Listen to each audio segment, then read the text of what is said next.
지난 주일 의인은 믿음으로 말미암아 살리라 라는 제목으로 하박국서를 살펴보았습니다. 하박국 선지자가 하나님, 우리 사회가 왜 이렇습니까? 불법이 팽배하고 겁탈과 강포가 가득한데 왜 하나님은 그렇게 보고만 계십니까? 라고 하소연을 했습니다. 그러자 하나님께서 보라, 내가 사나운 갈대아를 통하여 유대 사회를 삼키도록 하며 징계할 것이니라 라고 답변을 하셨습니다. 그래서 하박국 선지자가 깜짝 놀라면서 아니 하나님, 갈대아인은 유대 사람보다 더 악한 사람들인데 어떻게 그 악한 사람이 그래도 자기보다는 더 의로운 자를 이렇게 삼키게 한단 말입니까? 공의로우신 하나님께서 이게 말이 됩니까? 라고 물었습니다. 기다리던 하박국에게 하나님께서 마침내 대답하십니다. 이게 너무 중요한 거니까 모든 사람이 달려가면서도 볼 수 있도록 판에 명백히 기록하라 라고 했습니다. 그리고 주신 말씀이 보라, 그의 마음은 교만하여 그 속에서 정직하지 못하나 의인은 그의 믿음으로 말미암아 살리라 입니다. 자기 힘을 믿고 이웃 나라를 약탈하던 바벨론, 그의 마음은 교만으로 인하여 결국은 나중에 망하겠지만은 의인은 고난 가운데서도 하나님 잘못했습니다. 용서해 주세요. 내 안에는 선한 것이 없습니다. 내 힘으로 어떻게 할 수 없습니다. 하나님 도와주세요 하면서 하나님을 바라보는 바로 그의 믿음으로 말미암아 살게 된다는 것이었습니다. 하나님께서 택한 백성이 죄를 지어서 미워서가 아니라 그를 너무도 사랑하시고 그에 대한 기대가 커셔서 때로는 고난이나 징계를 통하여 그를 이렇게 하시지만은 마침내 그가 하나님을 바라보게 하심으로 구원을 얻게 한다는 사실을 깨닫고 하박국의 두려움 가운데서도 비록 무화과나무가 무성하지 못하고 포도나무에 열매가 없으며 감람나무에 소출이 없으며 밭에 먹을 것이 없으며 우리의 양이 없으며 외양간에 소가 없을지라도 나는 여호와로 말미암아 즐거워하고 나의 구원의 하나님으로 인하여 기뻐하리로다 라고 노래를 했습니다. 그러므로 하나님의 백성은 그 어떤 상황 속에 있다 할지라도 구원의 하나님을 바라보면서 소망 가운데에 기뻐함이 옳다고 했습니다. 오늘은 스바냐서를 좀 살펴보려고 합니다. 스바냐 선지자가 활동하던 시대가 1장 1절 상반절에 나와 있습니다. 아몬의 아들 유다왕 요시야의 시대에 스바냐에게 임한 여호와의 말씀이라. 스바냐는 아몬의 아들 요시야가 유다의 왕이 된 시대에 선지자로 부름을 받았습니다. 이때가 어떠한 때인가 합니까? 북이스라엘은 아수리아에 망했습니다. 망한 지 100년의 세월이 흘렀습니다. 그동안 남유다는 히스기야의 아들 므낫세가 통치하던 55년의 세월 동안 하나님 보시기에 너무나 악했습니다. 엄청난 우상 숭배, 관료들의 부패가 있었습니다. 하나님 노를 격동케 했습니다. 므낫세 이후에 그의 아들 므낫세의 아들 아몬 역시 여호와의 보시기에 악을 행하다가 2년 만에 통치한 2년 만에 신하에 의하여 피살당합니다. 자, 그러자 백성들이 이제 8살 난 이 아몬의 아들 요아스를 왕으로 옹립을 했습니다. 자, 그러니 여러분, 나라 상황이 어떠했겠습니까? 그 시대는 마치 유대사회에 하나님이 존재하지 않는 것처럼 보였습니다. 불법과 강포가 가득하고 백성들은 현시의 복을 얻기 위해서라면 온갖 종류의 우상 숭배를 마다하지 않았습니다. 하나님을 섬긴다고 하면서도 자신의 탐욕을 쫓아서 우상인 바알과 또 밀감 등을 겸하여 섬긴 거죠. 그들에게 하나님을 섬긴다는 것은 형식적으로 남아있었지만은 실제 삶 속에서는 온갖 불의를 행하고 우상들을 섬겼던 것입니다. 바로 이러한 시대적 상황 속에서 히스기야의 현손, 그리고 왕족이죠. 왕족이었던 스바냐에게 하나님의 말씀이 주어졌습니다. 스바냐에게 주어진 하나님의 말씀은 다름 아닌 여호와의 날이 임할 것이라는 겁니다. 여호와의 날, 그 날은 심판의 날이요 멸망의 날이었습니다. 스바냐를 통해 주신 하나님의 말씀이 1장 2절 3절에 나와 있는데요. 우리 스크린 보시면서 우리 한 번 더 읽도록 하겠습니다. 시작. 여호와께서 이르시되 내가 땅 위에서 모든 것을 진멸하리라. 내가 사람과 짐승을 진멸하고 공중의 새와 바다의 고기와 거치게 하는 것과 악인들을 아울러 진멸할 것이라. 내가 사람을 땅 위에서 멸절하리라. 나 여호와의 말이니라. 나 여호와의 말이니라. 마치 하나님이 도장을 찍는 것 같이 이렇게 확실하다는 말입니다. 말씀하신 것이 내가 땅 위에 있는 모든 것을 진멸하리라. 원어적으로 썰어버리라 이런 뜻입니다. 공중에 내가 사람과 짐승을 또 썰어버리고 진멸하고 공중의 새와 바다의 고기와 거치게 하는 것과 악인들을 아울러 진멸하리라. 썰어버리라 이런 뜻입니다. 내가 사람을 땅에서 멸절하리라. 나 여호와의 말이니라. 여러분 이 말씀 속에 진멸한다, 멸절한다는 단어가 4번이나 반복되어서 나오고 있습니다. 여기에 사용된 단어들과 그 의미는 노아 시대 때에 홍수를 떠올리게 할 때에 하신 그 심판의 말씀을 우리에게 상기시킵니다. 죄악으로 세상들이 가득할 때에 사람들이 생각하는 게 그저 죄악들이었을 때에 하나님께서 심판하시는데 홍수로 온 땅을 썰어버렸습니다. 그래서 땅에서 코로 숨쉬는 모든 생물을 멸하셨습니다. 홍수로 멸할 때에 바다의 고기는 포함되지 않습니다. 그런데 스바냐가 외치는 이 여호와의 날은 바다의 고기까지 포함되어 멸할 것이라고 합니다. 그러니까 이것은 물심판이 아니라 하나님의 최종적인 불심판을 예고하는 것으로 보입니다. 스바냐는 이 여호와의 날이 분노의 날이요, 환난과 고통의 날이요, 황폐와 패망의 날이요, 캄캄하고 어두운 날이며 구름과 흑암의 날이라고 선언을 합니다.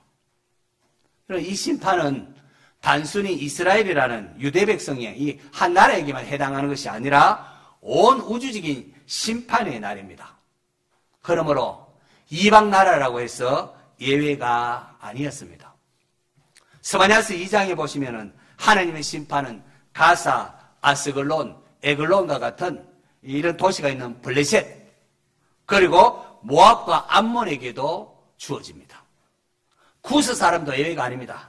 저기 남쪽 끝에 있다고 해서 하나님의 심판에서 제외되는 게 아니라는 겁니다. 북쪽으로도 마찬가지입니다. 난공불락을 자랑하던 수도 니느웨를 가진 아수르와 같은 이방 나라들도 마찬가지입니다.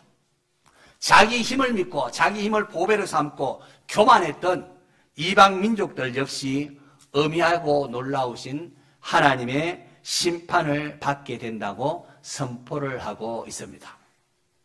성도 여러분, 여호와의 날은 유다 백성에게만 해당하는 것이 아니라 궁극적으로 하나님을 떠난 모든 인류를 향한 것입니다. 하나님께서 왜 이 땅에 있는 모든 것들을 썰어버리겠다 그렇게 하신 것일까요? 하나님께서 분노하셨기 때문입니다. 하나님은 온 우주 만물을 창조하신 주인이십니다. 특히 사람은 하나님의 형상대로 고귀하게 지음을 받았고 하나님 만드신 모든 것을 다스리며 주관하게 하셨습니다. 그런데 하나님 형상대로 지음받은 고귀한 인간이 선악과를 따먹었습니다. 이것은 하나님의 주인됨을 인정하지 아니하고 자신이 하나님처럼 되겠다, 자신이 주인 행세를 하겠다고 하나님께 반역을 한 것입니다. 여러분의 것을 누가 자기 것이라고 막 움키고 그렇게 하면은 그런 사람에게 내 것을 계속 맡기겠습니까? 진노하신 하나님은 아담을 에덴 동산에서 추방하셨습니다. 죄로 인하여 하나님과 인간이 이렇게 갈라서게 되고 풍성하신 하나님부터 떠나게 된 것은 곧 죽음을 뜻하는 것입니다. 그런데도 인간은 여전히 자기가 주인인 양 행시하며 살아가고 있습니다. 아담 이후 모든 인류는 이러한 원죄로 인하여 죄를 짓습니다. 내 것이라고, 내 것이라고. 풍성하신 하나님을 떠난 인간은 결핍을 경험할 수밖에 없습니다. 그러니까 남의 것이라도 빼앗아서 자신의 안위를 확보하려고 하는 전쟁, 시기, 질투, 다툼, 이 가운데 살아가고 있는 것입니다. 이런 성경 전체가 강조하고 있는 게 하나님의 주권입니다. 온 세계가 하나님께 속한 것이고 하나님의 것이라는 겁니다. 만일 우리가 하나님의 주인됨을 인정하고 하나님의 주권을 인정하고 서로 사랑하라는 하나님의 말씀, 하나님의 율법에 순종하면 하나님께서 모든 것을 우리에게 맡기시고 하나님이 우리의 보호자가 되어주시겠다고 하셨습니다. 그것이 시내산에서 하나님께서 이스라엘 백성과 맺은 언약입니다. 그러나 이스라엘은 하나님께 신실하지를 못했습니다. 그들은 자기의 욕심을 따라서 이웃의 것을 착취하고 거짓으로 또 이렇게 빼앗기도 하고 하나님이 아닌 자기를 위하여 만드는 우상을 섬김으로 인하여 하나님이 너를 격발시켰습니다. 이것이 이스라엘의 역사를 통하여 우리에게 보여주고 있습니다. 아, 인간이 안 되는구나 보여준 겁니다.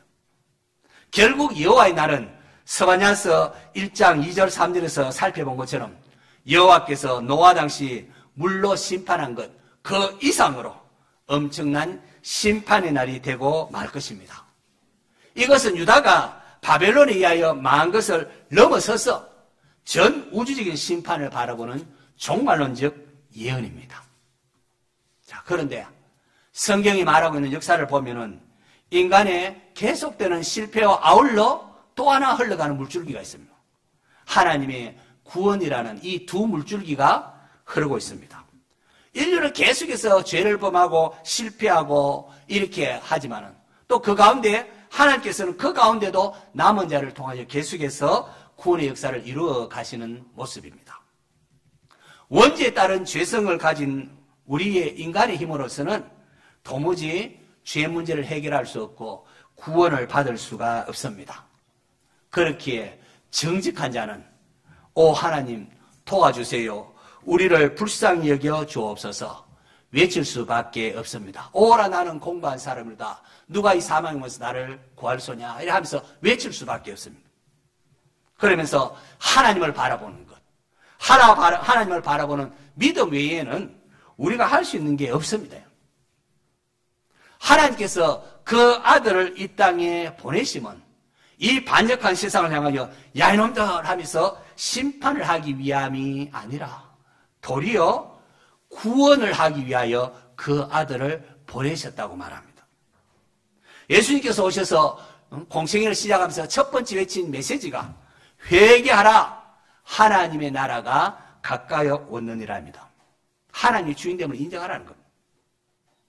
예수님께서 이 땅에 행하신 일을 기록한 게 마태, 마가, 누가, 요한 복음서입니다. 이 복음서의 주제도 다름 아닌 하나님의 나라입니다. 하나님 주인이라는 겁니다. 예수님은 이 하나님의 나라를 회복하기 위하여 이 땅에 오신 하나님의 독생자입니다. 하나님의 나라는 하나님의 주인됨을 인정하는 곳입니다.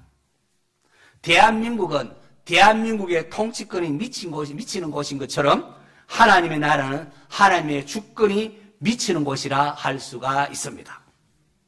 하나님의 주인됨을 인정하고 그분의 통치권이 미치는 곳이 바로 하나님의 나라가 세워지는 겁니다. 예수님께서 하나님의 나라를 회복하기 위하여 교회를 세우셨습니다. 바른 신앙 고백을 하는 교회를 통하여 복음을 전함으로 하나님의 나라를 회복시키십니다. 그래서 복음이 들어갈 때 예수님을 나의 주님, 주인으로 인정하면서 하나님 나라가 확산되어 나가는 겁니다. 우리가 예수님을 주인으로, 하나님을 주인으로 인정하면서 우리 안에 하나님 나라가 임하고 다른 사람들에게 이 복음을 전하여 예수님을 주님으로 인정하며 하나님께 영광을 돌리면서 하나님 나라가 확산되는 겁니다. 그런데 인간의 힘으로는 죄 문제를 해결할 수 없기 때문에 하나님께서 자기의 독생자 예수님을 보내셔서 십자가에서 우리의 죄를 대신 담당하시게 하십니다.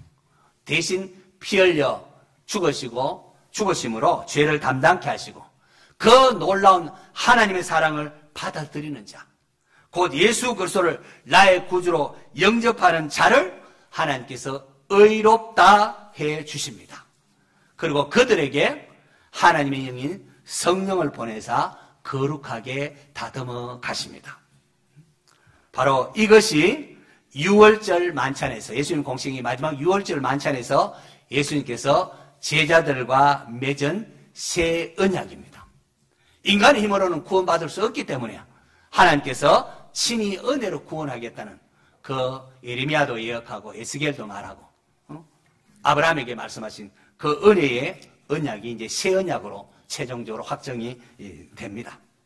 교회는 새 언약이 담긴 이 복음을 전파함으로써 하나님 나라를 회복하도록 부름받은 기간이고 이 땅이 하나님 나라를 회복시키는 주님의 몸과도 같습니다. 성도 여러분, 하나님은 온 우주 만물을 창조하시고 다스리시는 주인이십니다. 하늘도 땅도 바다도 태양도 달도 별도 우리가 숨쉬는 공기 마시는 물 모두가 누구의 것? 하나님의 것입니다. 지금 이 자리에 우리가 숨쉬고 있음도 하나님의 은혜로 말미암아입니다. 지금까지 지내온 것도 하나님의 은혜입니다. 하나님의 은혜가 없으면 한순간도 우리가 살 수 없는 존재들입니다.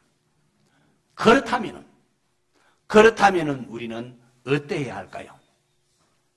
하나님의 은혜에 감사하며 어떻게 하면은 하나님께서 내게 주신 이 은혜에 조금이라도 보답할 수 있을까? 어떻게 하면은 하나님께 영광을 돌릴까? 이러해야 하지 않겠습니까? 그럼에도 성도라 일컫는 우리의 기도도 보면은 늘 무엇을 먹을까? 무엇을 마실까? 무엇을 입을까? 여기에만 머무르는 경우가 많다는 겁니다. 너희는 먼저 하나님의 나라를 구하라. 그리하면 이 모든 것을 너희에게 더하시리라 라고 했습니다. 누군가가 우리 집에 와서 또 일을 좀 한다고 할 때에 어떻게 합니까? 때가 되면은 힘내도록 또 이렇게 식사도 하도록 하고 연장이 필요하면은 연장도 이렇게 주지 않습니까? 하물며 하나님께서 우리가 하나님 나라를 위하여 일할 때에 필요한 것, 입을 것, 먹을 것, 마실 것 주시지 않겠습니까? 한 다 알고 그거는 이방인들과 하는 거 당연히 알고 주신다는 겁니다.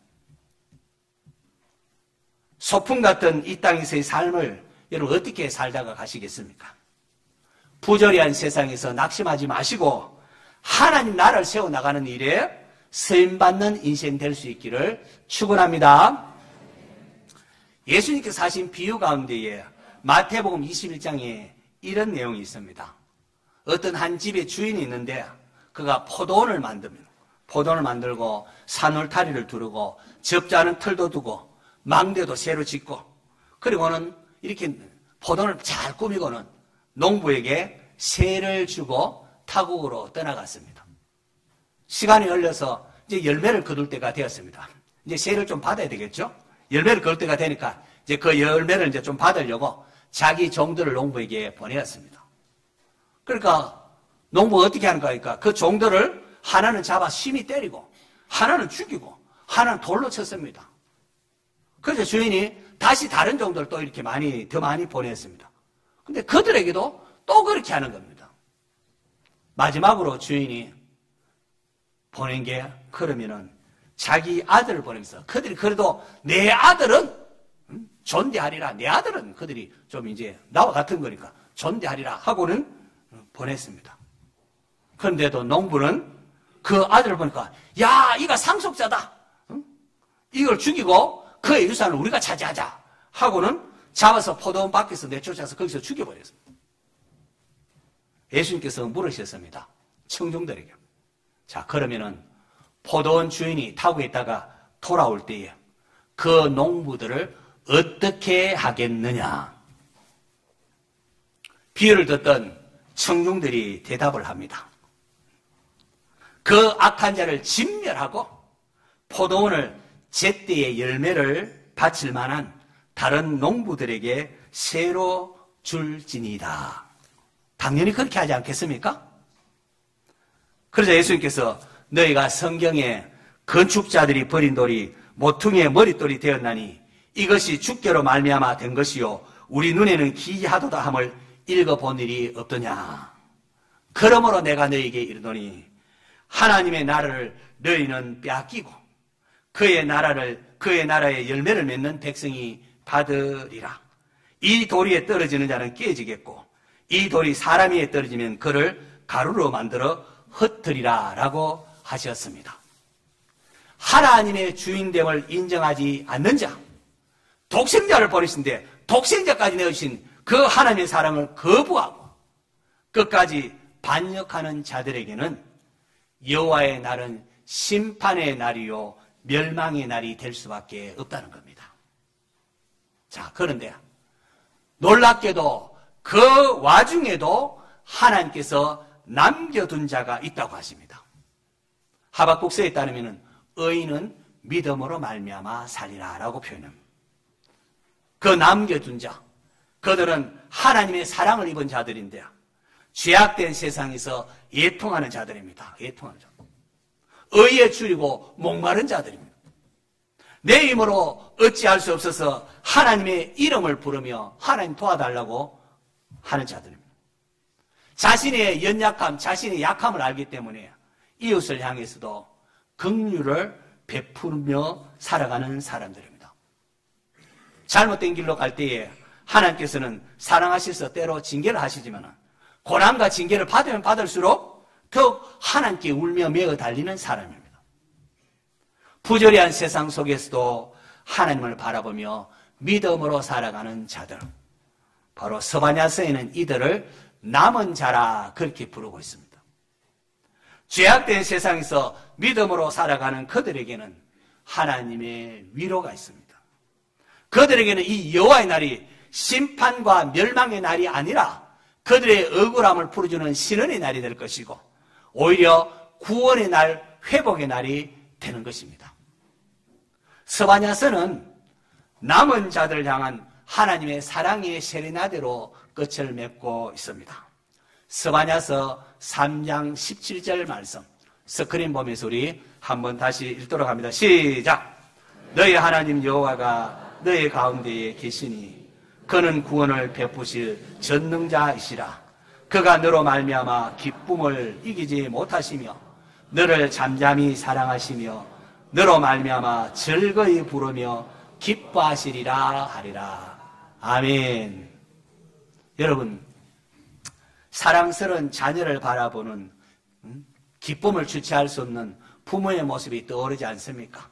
아이를 키우고 막 힘들고 하지만 누가 자는 자녀를 보면 얼마나 사랑스럽습니까? 보고 있으면서 또 보고 싶은 이런 사랑의 마음. 남은 자는 엄마 품속에 있는 이런 아이처럼 전능하신 하나님의 사랑 안에 있다는 겁니다. 하나님께서 그들과 함께 하시며 그들을 위해서 모든 것을 하신다는 겁니다. 그들에게 구원의 은혜를 베풀어 주십니다. 때로 아직 하나님 나라가 완성되지 않았기 때문에 죄악된 세상에서 아파하는 일, 힘든 일도 있지만은 성도는 이 놀라운 하나님의 사랑을 확신해야 합니다. 그래야 세상을 이길 수가 있습니다. 전능하신 하나님이 택한 백성을 사랑하시고 함께한다는 이 놀라운 사랑을 여러분 노래하시기 바랍니다. 그럴 때에 하나님 나라가 여러분의 심령에 임하고 세상이 알지 못하는 평강이 주어집니다.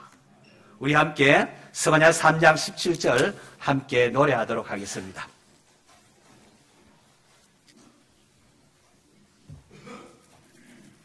두 번 불러요.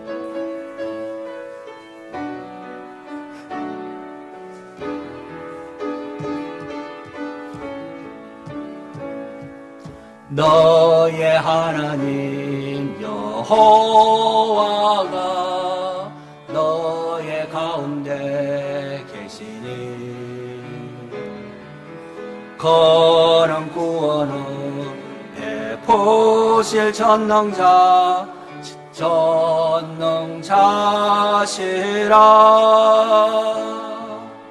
그가 너로 인하여 기쁨을 이기지 못하시며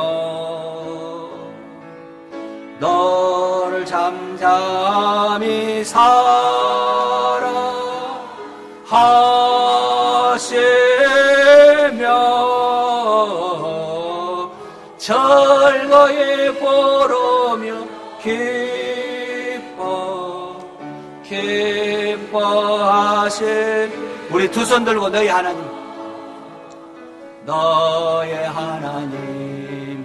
여호와가 너의 가운데 계시니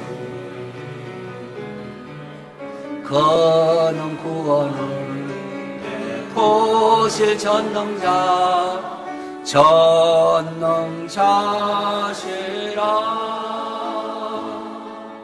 그가 너로 인하여 기쁨을 이기지 못하시며 너를 잠잠히 살아 하시며 즐거이 부르며 기뻐하시 즐거이 부르며